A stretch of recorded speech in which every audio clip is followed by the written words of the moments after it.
The journey through the heart is not for the weak, and sometimes we have to walk through the fire, maybe even sometimes a few fires before, so that we can realize our own strength. And the strength comes from the heart.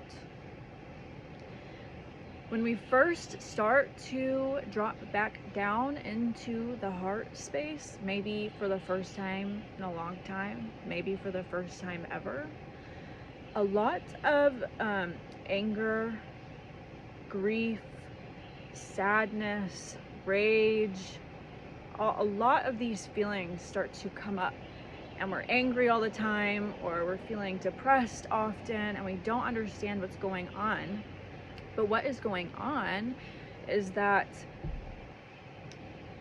before we drop into the heart, if we haven't been living from the heart, it's almost like there's been a wall around our heart, not only protecting ourselves from the outside world, but protecting us from ourselves, protecting us from our own emotions and experiences that maybe when it happened 10 years ago, we didn't have the strength to sit with it. We didn't have the courage to look it in the face and go through it in that moment.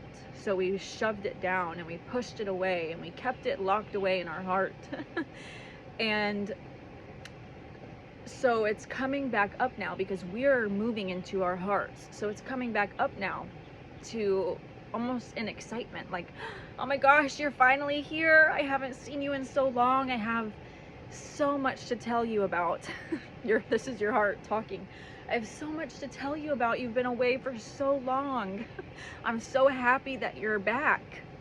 And it's looking for you to sit with it. All of the pieces of yourself that you rejected, that you looked away from, is waiting. They're waiting for you to sit with and be with them. So rather than continuing to suppress these emotions and continuing to ignore these memories when they come up, be with them.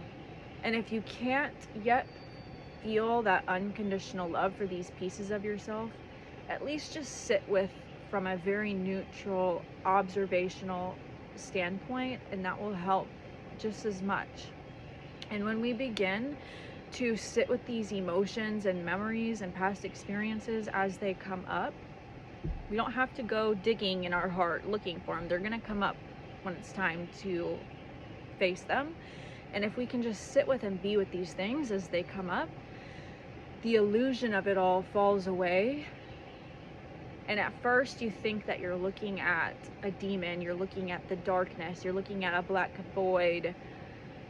But when you are able to sit with it from a space of unconditional love, all of these illusions fall away and you're left with a mirror. And you realize that it's just you. It's just you that has been asking for your love and your care and your attention. And whenever you're finally able to see that it's been you, it's all been you all along,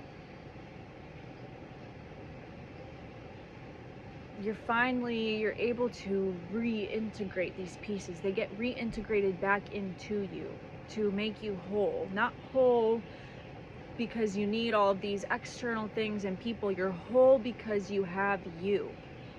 You finally have all of the pieces of you that have been forgotten and left behind. And from that space, once you walk through all of those fires and come out the other side, all of the illusions left behind, the illusions were burned in the fire. And now you're on the other side and you have you. And you're celebrating and you're so excited. You're like, I'm so happy to be home. But you can't get to that place of relief.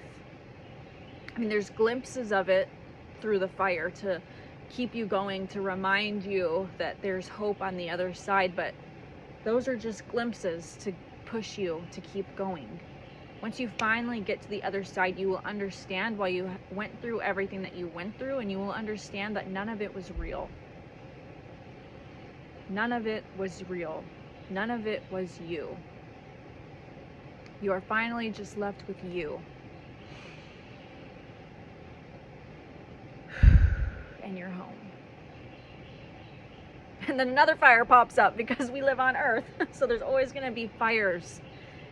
And the more that we can walk through the fire and know what's on the other side, just more of you, just more of home is always on the other side of the fire, the easier it gets to walk through the fire. The more capable you become of walking through the fire, of feeling the pain with your head held high, because you know where you're headed. You know where you're headed. You know what's on the other side. You may not know what your life is going to physically look like around you, but you know what you're going to feel like on the inside. You know that none of it in the external actually matters as long as you have you. As long as you continue to face yourself head on and sit with yourself with unconditional love or neutral observation. As long as you have you, you will always be okay. I promise. You got this.